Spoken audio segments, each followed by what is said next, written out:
नई दिल्ली ने नेपाल को लेकर एक ऐसा खामोश लेकिन बेहद दमदार कूटनीतिक दांव चल दिया जिसने काठमांडू से लेकर बीजिंग तक हलचल तेज कर दी।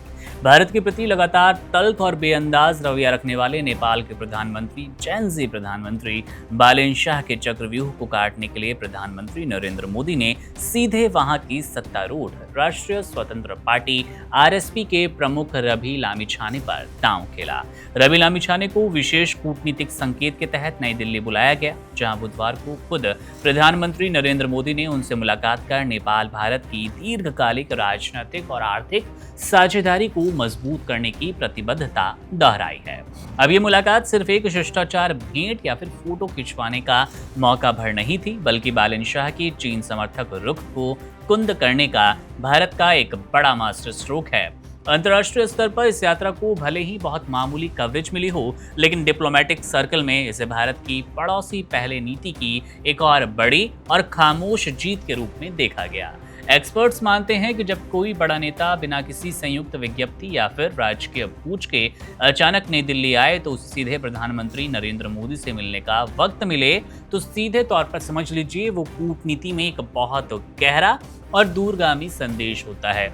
प्रधानमंत्री नरेंद्र मोदी ने खुद सोशल मीडिया पर इस मुलाकात की पुष्टि करते हुए लामिछाने को और उनके साथ लामिछाने की मिलकर काम करने की इच्छा का स्वागत किया और नेपाल को भारत की सर्वोच्च प्राथमिकता भी बताया। नेपाल के सबसे प्रभावशाली और उभरते हुए राजनेताओं में शुमार रवि लामिछाने का इस नाजुक मोड़ पर भारत आना काठमांडू की भविष्य की राजनीति की दिशा तय करने वाला साबित होने वाला है।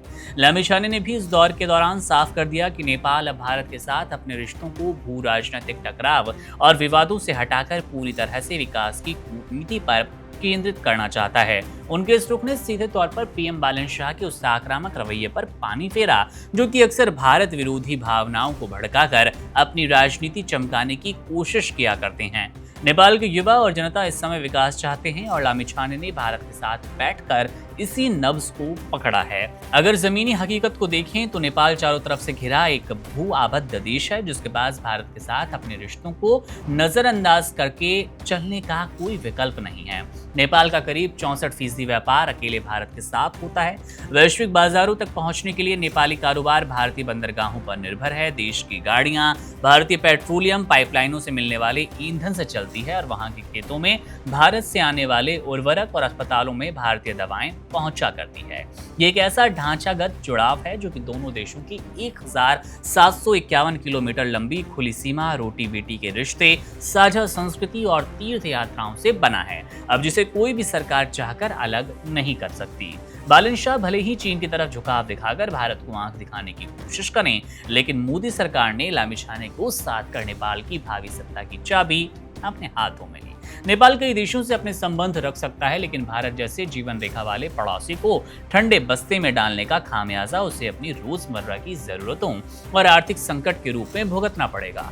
रवि लामिछाने की इस कूटनीतिक यात्रा ने यह तो साफ कर दिया कि नेपाल की नई सरकार समझदार राजनीतिक ताकतें इस रणनीतिक सच को बखूबी समझती है कि भारत का साथ ही नेपाल की तरक्की की असली गारंटी है और नेपाल भारत से पंगा लेकर अपनी सत्ता, अपनी सरकार और अपने देश को बहुत ज्यादा चला नहीं सकता। बहरहाल अब देखना दिलचस्प होगा कि इस बातचीत का क्या कुछ नतीजा निकलता है। बालेन शाह के नेतृत्व और भारत विरोधी एजेंडे में क्या कुछ कमी आती है, ये वक्त बताएगा। बहरहाल नजर रहेगी हमारी दोनों देशों की कूटनीति पर, राजनीति पर। अपडेट्स आपको देते रहेंगे। मेरा नाम है मुकुंद, आप बने रहिए वन इंडिया के साथ। शुक्रिया। Subscribe to One India and never miss an update. Download the One India app now.